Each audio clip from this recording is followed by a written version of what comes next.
Bismillahirrahmanirrahim. My dear YouTube family, I hope you would be fine and I trust that you would be in your great health and spirit. Okay तो आज का जो हमारा lecture है इसमें हम basically इस चीज़ को एड्रेस करेंगे कि how to attempt your paper. Not necessarily that I am talking of your optional subject but at the same time your compulsory subjects as well. क्योंकि जो कुछ स्टूडेंट्स हैं उनका हमेशा से ये रहा है कि सर उसमें आप कोई एक चीज़ बताएं कि जिसमें हम ये कह सकें कि चाहे वो जेंडर स्टडी है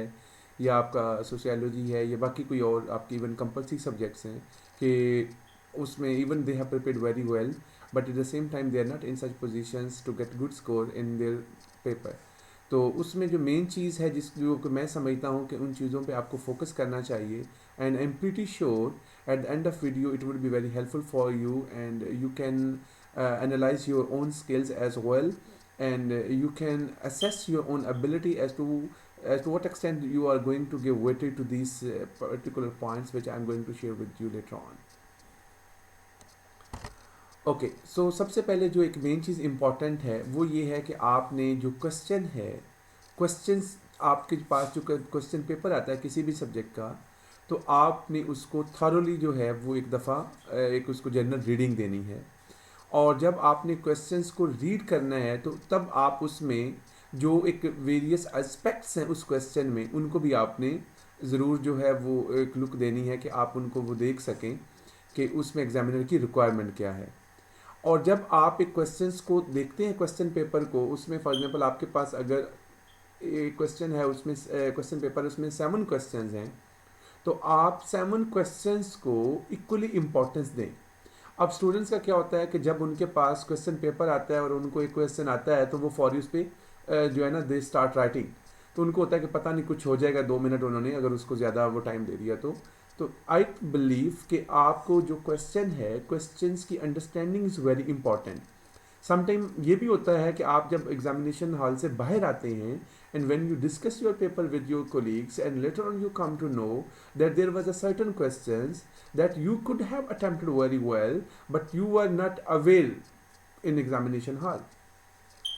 तो अब बजाय इसमें कि आपको बाद में रिपेंटेंस हो या आप बाद में गिल्टी फील करें कि यार आपकी तो वो नज़रों से क्वेश्चन गुजरा ही नहीं है so it's better that in the beginning you need to give due attention to all questions in your question paper. ठीक है तो आपने उनको अंडरस्टैंड करना है और देखना है कि कौन कौन से क्वेश्चंस आए हुए हैं और उसमें क्या चीज़ एग्जामिनर की रिक्वायरमेंट है. ओके उसके बाद आपने ये करना है कि you have to make your own priority कि इसमें से आपको जो सबसे अच्छे क्वेश्चंस हैं that you could attempt very well and you believe that you can get good scores in these questions if you are going to choose so you have to prioritize कि ये मेरी ऑप्शन 1 है ये मेरा option 2 है ये option 3 है और ये मेरी 4th ऑप्शन होगी जो मैंने पेपर में अटैम्प्ट करना है. तो आपको you have to make it clear कि आपके जो क्वेश्चंस हैं क्वेश्चन 1 आपने कौन सा अटैम्प्ट होगा और क्वेश्चन 2 और क्वेश्चन उनकी आप मार्किंग कर लें और जो क्वेश्चन आपको सबसे ज़्यादा अच्छा आता है ठीक है अब उसको आप नंबर 1 पे रखें. ठीक है और जिस पे आप ज़्यादा क्योंकि देखिए दैट इज़ योर प्रेजेंटेशन कि एग्जामिनेशन को अभी आपके पेपर का नहीं पता और जब एग्जामिनेशन आपके फर्स्ट क्वेश्चंस को देखेगा तो इसी तरह ही उसका एक माइंड बनेगा कि आप किस लेवल के हैं या आपके पास अंडरस्टैंडिंग कितनी है और आप किस हद तक चीज़ों को डेप्थ में जाके डिस्कस कर सकते हैं. उसी तरह है कि जिस तरह हम किसी बंदे को मिलते हैं तो ऑब्वियसली हम उसका जो गेटअप होता है या उसका जो फिजिकल अपीयरेंस है तो उससे भी हम अंडरस्टैंड करते हैं कि यार ये बंदा जो है how does this person look like कि क्या वो नोबल है या वट एवर आप ये कह लें कि नॉटी है या फनी है.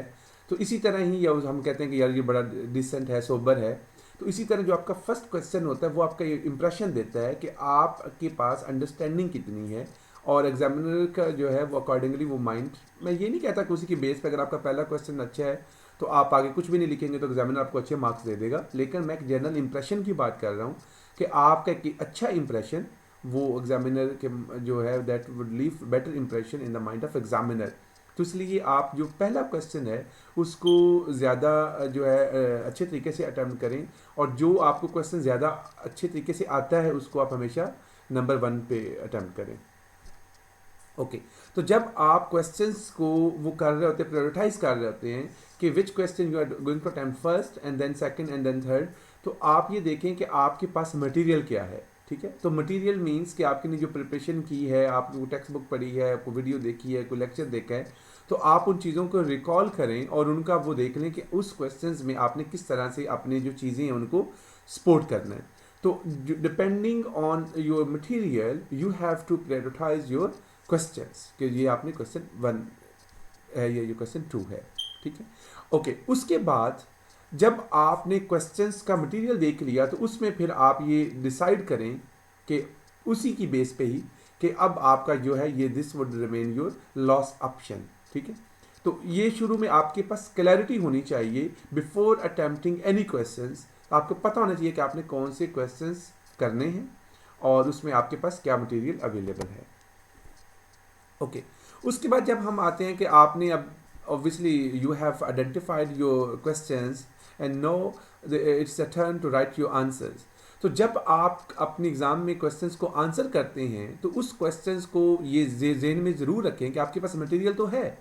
आपके पास मटेरियल भी है, आपने अंडरस्टैंड भी कर लिया उस क्वेश्चंस को, तो उस अंडरस्टैंडिंग के अकॉर्डिंगली ही आपका आंसर होना चाहिए, ठीक है। अब उसमें क्या चीज़ इंपॉर्टेंट है, उसमें इंपॉर्टेंट ये है कि ये जो क्वेश्चन है इस क्वेश्चन को आपने अंडरस्टैंड भी कर लिया है,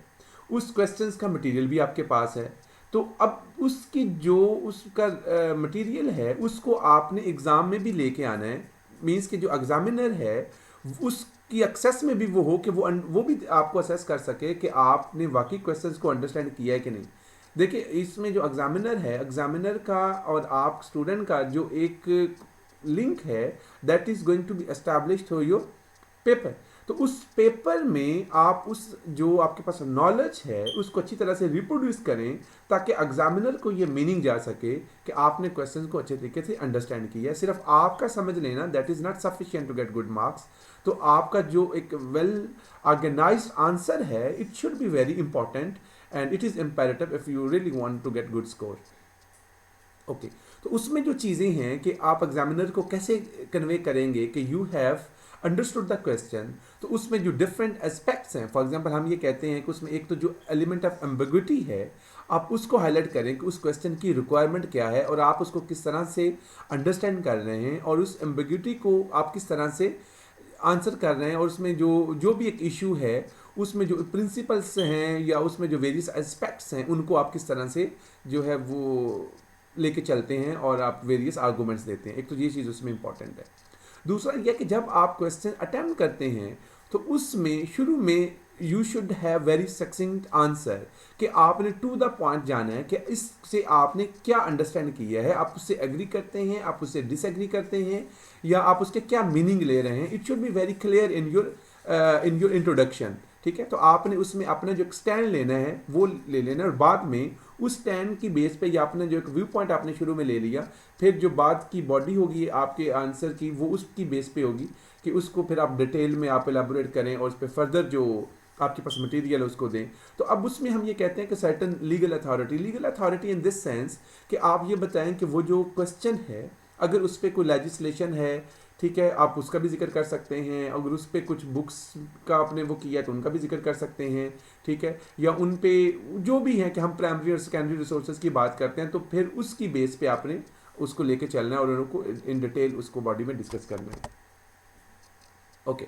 अगर हम बात करें कि जो आपका क्वेश्चन है, क्वेश्चन का टाइटल जो है उसको आपने किस तरह से अंडरस्टैंड करना है, तो आपका जो क्वेश्चन होता है एक तो आपने उसमें ये आइडेंटिफाई करना है कि उसके की वर्ड्स क्या हैं। जिस तरह मैं ये कह रहा था कि आपने शुरू में जो रीड करना है अपने क्वेश्चन पेपर को, तो रीड में ये था कि ये जो क्वेश्चन है, इस क्वेश्चन हर जो क्वेश्चन है इसके टाइटल वर्ड्स क्या हैं, जो मीन उसके अब यू कह लेंगे इसके जो की वर्ड्स हैं हर क्वेश्चन के वो क्या हैं, ठीक है, उनको अंडरस्टैंड करना है। उसी के बेस पे आपको पता चलेगा कि आप इसको अच्छा अटैम्प्ट कर सकते हैं या अच्छा अटैम्प्ट नहीं कर सकते, या अगर आप उसको अच्छी तरह अंडरस्टैंड भी कर सकते हैं कि नहीं, और अगर अंडरस्टैंड अच्छी तरह कर सकते हैं तो इन रिटर्न आपके पास वो कौन सा मटेरियल है जो कि आपके लिए सपोर्टिव हो सकता है। तो this is very important that you have to identify keywords in your every question. उसके बाद फिर आपने ये देखना है कि कंटेंट उसके पास आपके पास कितना है। और एक जो चीज़ you can say the most important thing कि जो क्वेश्चन है उसमें जो सर्टेन टर्म्स हैं they are very important. For example analyse, ठीक है, evaluate, assess, to what extent, define, describe, explain, illustrate, compare, contrast. तो आपको in terms का जो meaning है,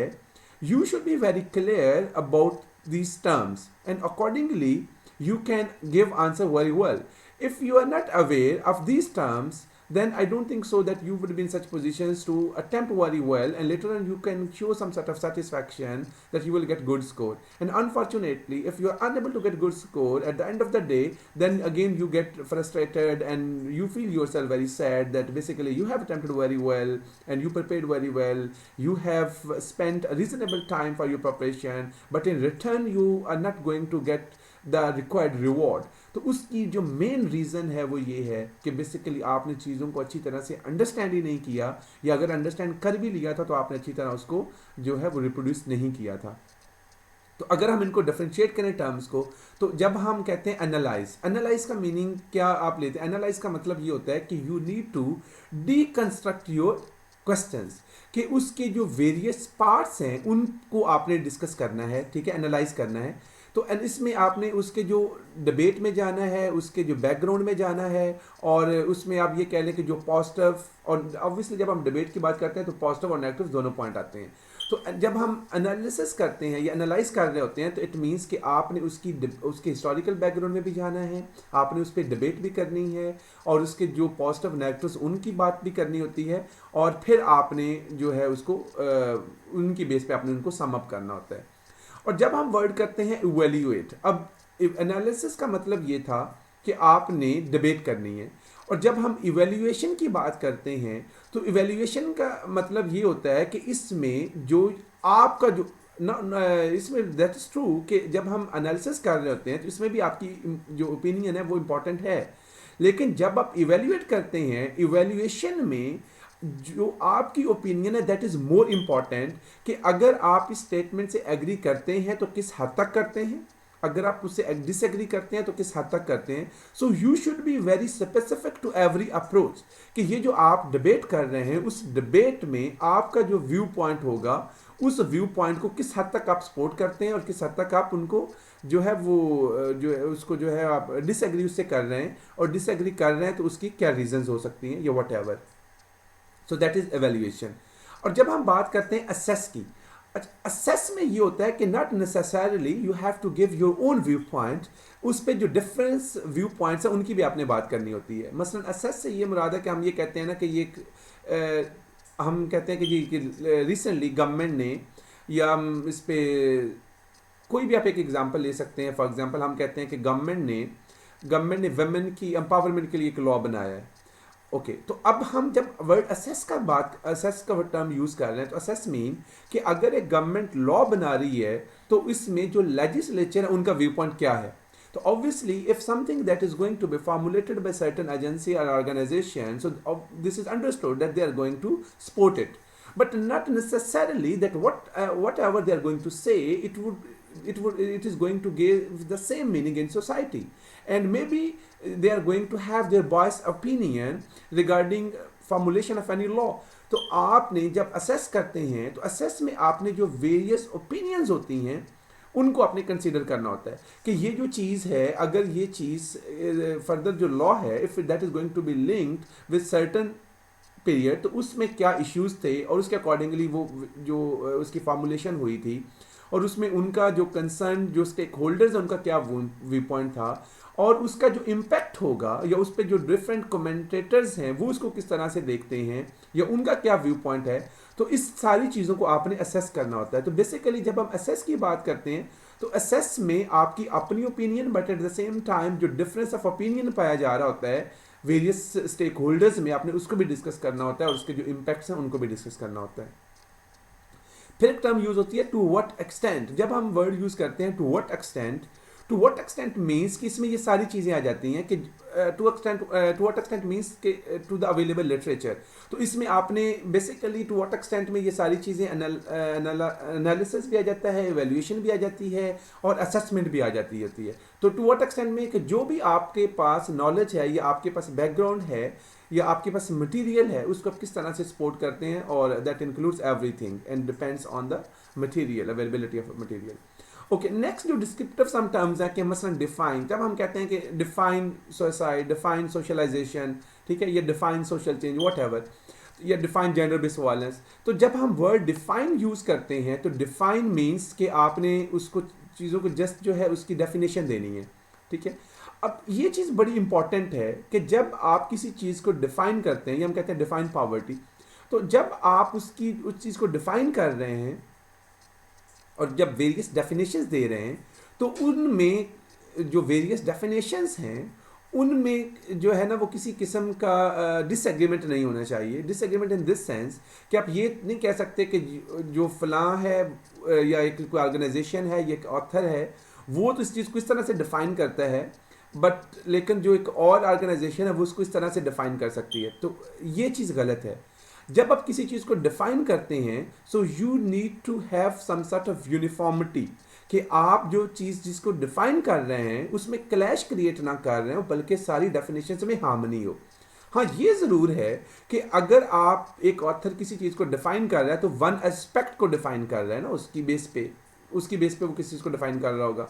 अगर कुछ दूसरे ऑर्गेनाइजेशन या दूसरा ऑथर उसको डिफाइन करता है तो वो किसी और एस्पेक्ट से उसको डिस्कस कर रहा है, तो दैट्स ट्रू। अगर आप on the basis of certain parameters किसी चीज़ को डिफाइन कर लें, दैट मेक सेंस। लेकिन ये नहीं है कि उसी की बेस पे आप एक उसको सपोर्ट कर रहे हैं और दूसरा उसको नेगेट कर रहा है। तो ये चीज़ जो क्लैश है और ये जो डिसएग्रीमेंट है ये नहीं होना चाहिए। There must be some sort of harmony in your definitions, but in terms of parameters, in terms of criterions, in term of certain ingredients, आप अगर उनकी बात करें कि उनकी बेसिस पे अगर आप उनमें वेरिएशन ला रहे हैं तो दैट इज गुड, ठीक है। या हम कहते हैं जी कि पॉवर्टी को यूएन किस तरह से डिफाइन करता है, ठीक है, या वर्ल्ड बैंक किस तरह से डिफाइन करता है। नेशनल लेवल पे हम कहते हैं कि हमारे यहाँ हम डेफिनेशंस के पैरामीटर्स को हम थोड़ा सा रिलैक्स किया हुआ है, इसी बेसिस पे हम पैरामीटर्स को पॉवर्टी को किसी और एंगल से डिफाइन करते हैं और हम कहते हैं कि उसके अकॉर्डिंगली हमारे पास पॉवर्टी इतनी है, ठीक है। तो ये जो क्योंकि समटाइम जो सोशल टर्म्स होते हैं दे आर वेरी रिलेटिव, कि उनमें आपने उनके अकॉर्डिंगली जो ग्राउंड रियलिटी होती है उसके अकॉर्डिंगली आपने चीज़ों को डिफाइन करना होता है। तो उसकी बेसिस पे तो आप वेरिएशन ला सकते हैं, लेकिन जो उसका ओरिजिनल मीनिंग है उसमें आप चेंज नहीं लाएंगे whenever you are going to define certain things.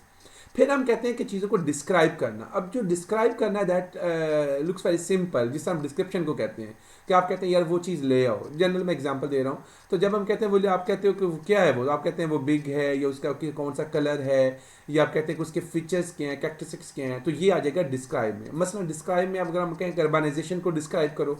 तो आप कहते हैं कि अर्बनाइजेशन को डिस्क्रिप्शन क्या होगी, अर्बनाइजेशन की जो सर्टन कैरेक्टरिस्टिक्स हैं, कि जो अर्बनाइजेशन है, अर्बनाइजेशन में एजुकेशन क्या होती है, अर्बनाइजेशन में एक तो एजुकेशन या लिटरेसी के हवाले से आ गया, इंडस्ट्रियलाइजेशन होती है उसमें, ठीक है, इंफ्रास्ट्रक्चर की बात होती है, और आपके पास सर्टन जो है वो फैसिलिटीज़, हेल्थ फैसिलिटीज़ और ये वो सारी, तो डिस्क्रिप्शन ये। तो जब हम चीज़ों को डिस्क्राइब करते हैं हम उन चीज़ों को इन डेप्थ डिस्कस नहीं कर रहे होते, हम उसके जो ब्रॉडर एक उसका जो स्कोप होता है या उसके जो फीचर्स होते हैं उनको डिस्कस कर रहे होते हैं।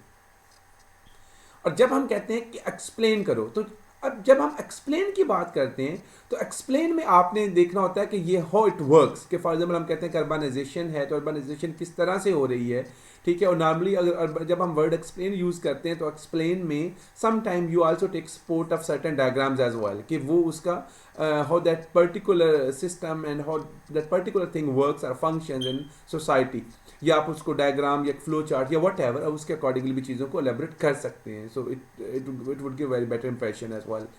तो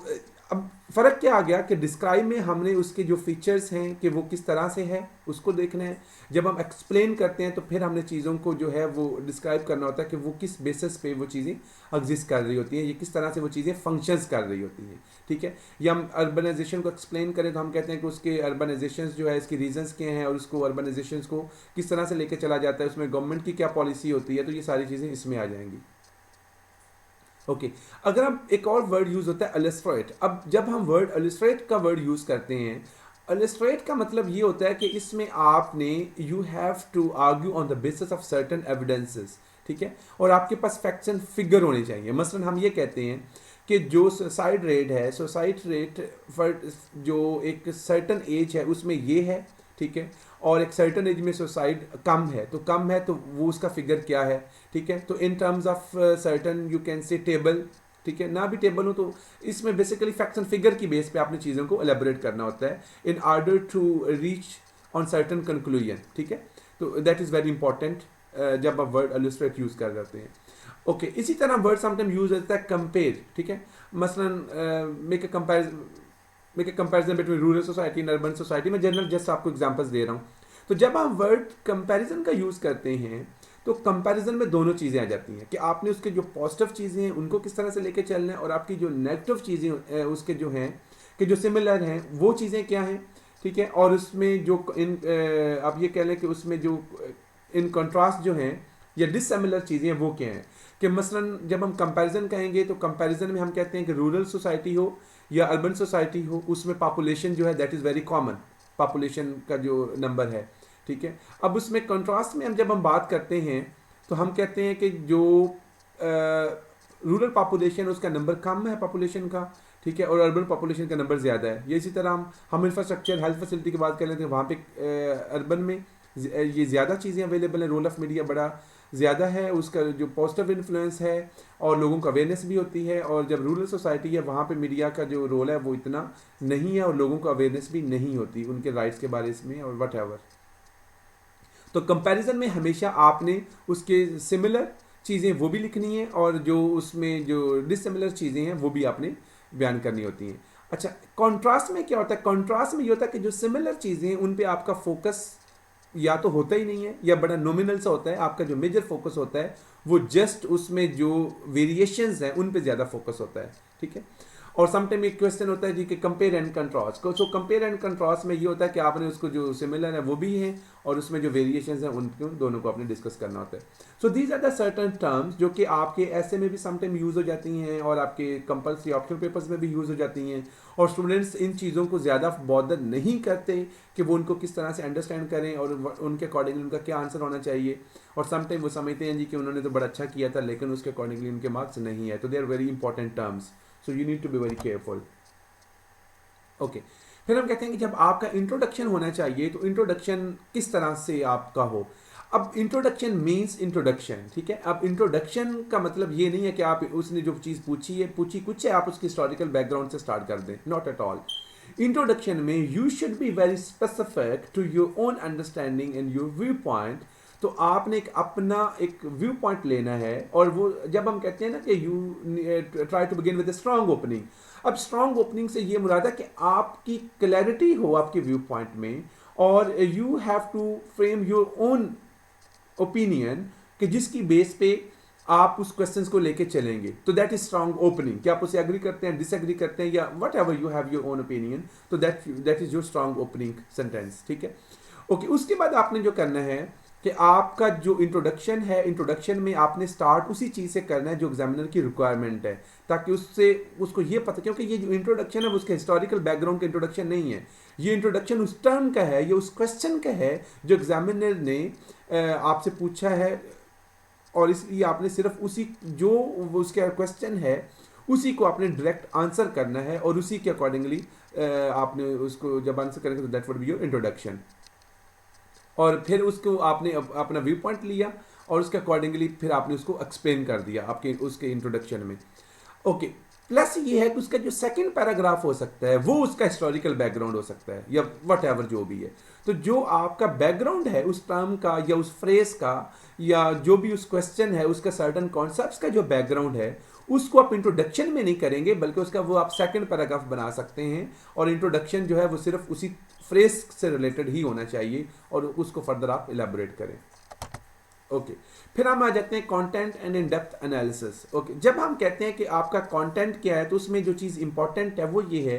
कि जब आप चीज़ लिख रहे होते हैं तो at least you should be confident and you should be aware of your own writing. ये ना हो कि आपको पेपर में आप खुद ही कंफ्यूज हो रहे होंगे यार आप पता नहीं क्या लिख रहे हैं और फिर आप कहें कि आपके मार्क्स अच्छे नहीं है। So whatever you write at least you must have your own satisfaction and it would be up to your own it would be up to your own satisfaction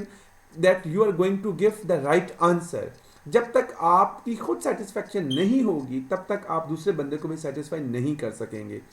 और सेकंड चीज़ यह कि आपके पास अगर मटेरियल है तो उसकी जो अरेंजमेंट है दैट इज़ वेरी इंपॉर्टेंट कि आप उसको कहें कि कौन से पॉइंट में आपने पहले डिस्कस करना है, कौन सा सेकंड, कौन सा आपने थर्ड। तो there must be some logical connection ठीक है, इन योर आर्गूमेंट्स। और प्लस ये कि आपकी जो कम्युनिकेशन स्किल्स के जो चीज़ आप अंडरस्टैंड आपने की है, whether you can also convey to examiner और not, that is also equally important, आपके अंडरस्टैंडिंग और आपकी जो कन्वेइंग पावर है,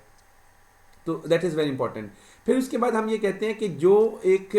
आपका आर्गूमेंट है, एक आपने पॉइंट ऑफ व्यू जनरेट कर लिया इंट्रोडक्शन में कि आप उससे एग्री करते हैं या डिसएग्री करते हैं, तो जब आप उसके डेप्थ में जाते हैं तो then you have to rely on various parameters and various ways कि फॉर एग्जांपल वो क्या हो सकते हैं कि पॉलिटिकल एस्पेक्ट उसका क्या है, इकोनॉमिक एस्पेक्ट क्या है, सोशल एस्पेक्ट क्या है, ठीक है, ये नेशनल एस्पेक्ट पे आप उसको किस तरह से देखते हैं, इंटरनेशनल लेवल पे, रीजनल लेवल पे, सोसाइटल लेवल पे, जो भी है। तो आपने उसके जो वेरियस एंगल्स हैं और अ नंबर ऑफ वेज जो हैं जिनकी बेस पे उस पर डिबेट की जा सकती है, उसको आपने इन डेप्थ डिस्कस करना है ताकि एग्जामिनर को ये पता चले कि you have deep knowledge regarding the required subject.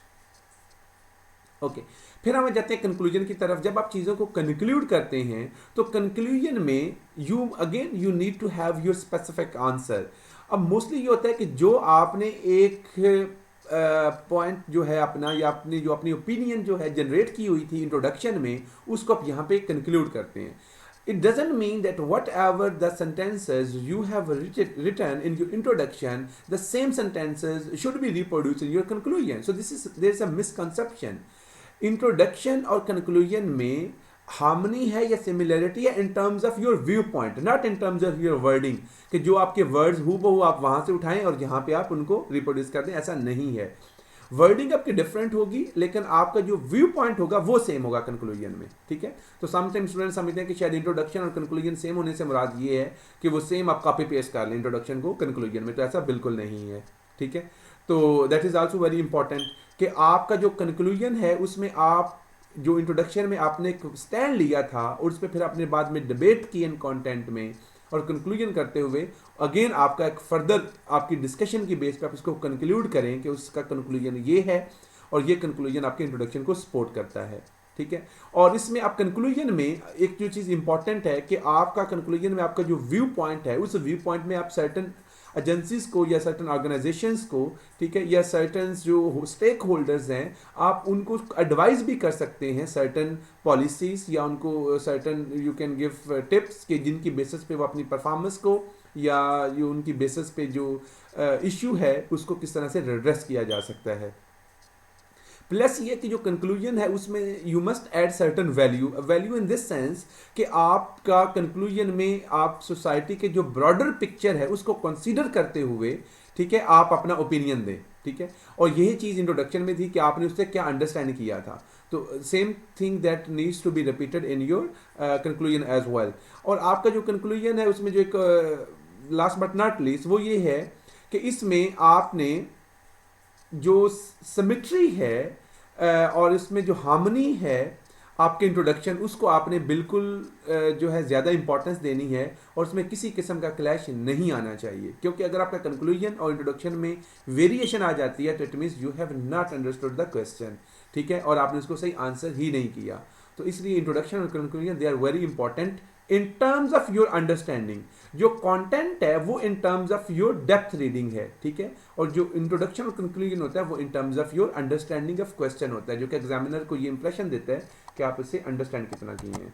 ठीक है। ओके, इसके अलावा जो बाकी चीज़ें जो इंपॉर्टेंट होती हैं मार्क्स लेने के लिए, वो उसमें आपका जो ग्रामर है वो इंपॉर्टेंट है, ठीक है, और आपका जो सेंटेंस स्ट्रक्चर है, आपके स्पेलिंग है वो इंपॉर्टेंट है, प्लस आपका टाइम मैनेजमेंट। कि जब होता यह है कि जब जिस तरह मैंने ये कहा कि आपको जो क्वेश्चन अच्छा आता है उसको आप प्रायोरिटी 1 पे रखें, but it doesn't mean that you are going to write for more than 1 hour just on one question and for other questions you have very limited time. तो इट मीन्स कि आपका इंप्रेशन अच्छा पढ़ तो गया, लेकिन आपका जो इंप्रेशन है it should be maintained in your other questions as well. It doesn't mean that just on the basis of first question examiner is going to grade you, कि वो कहेगी कि अच्छा जी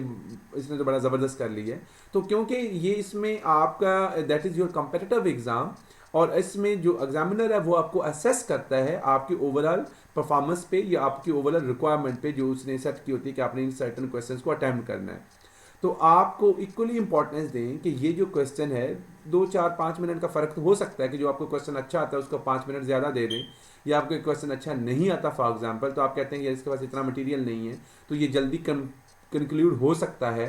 तो आप उसको 5 मिनट्स कम दे दें, ठीक है, और वो 5 मिनट्स आप जो क्वेश्चन अच्छा था उसको आप दे दें। तो ये थोड़ा बहुत तो हो सकता है, लेकिन आप इसमें जो ज़्यादा वेरिएशंस हैं वो आप नहीं लेके आ सकते, क्योंकि अगर आपका क्वेश्चन अच्छा नहीं भी आता, लेकिन इवन देन अगर उस पर आप अच्छा टाइम स्पेंड कर जाते हैं तो देर आर मच चांसेस कि आप उसमें अच्छा स्कोर भी ले जाएंगे। अब उस तरह से तो नहीं लेंगे जितना आपका एक प्रिपेयर्ड क्वेश्चन था, लेकिन इवन देन आप उसमें अच्छा परफॉर्म कर सकते हैं। तो इसलिए मैं ये आपको सजेस्ट करूंगा कि you need to be very fair in allocating your time to various questions. तो आप जो एक सेट टाइम होता है कि आपने फॉर एग्जांपल 40 मिनट से ज़्यादा किसी क्वेश्चंस को नहीं देने, तो उस चीज़ को आप कंसीडर ज़रूर करें। तो time management is very important. और एक क्वेश्चन पे आपको जितना मर्जी नॉलेज हो आपके पास, जितना मर्जी आप उसको खींच सकते हो,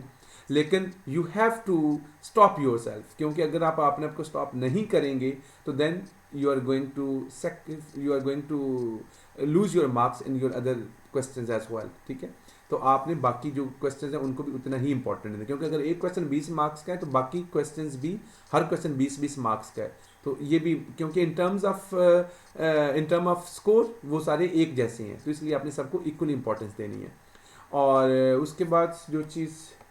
दीज आर द थिंग्स। और आप प्लान करें टाइम मैनेजमेंट और planning your time line so on, ठीक है। और अगर हम इसको अब क्विज की बात करें कि what you have learn from this video, तो आप इसमें जो what do you understand between introduction and conclusion, कि whether there should be some sort of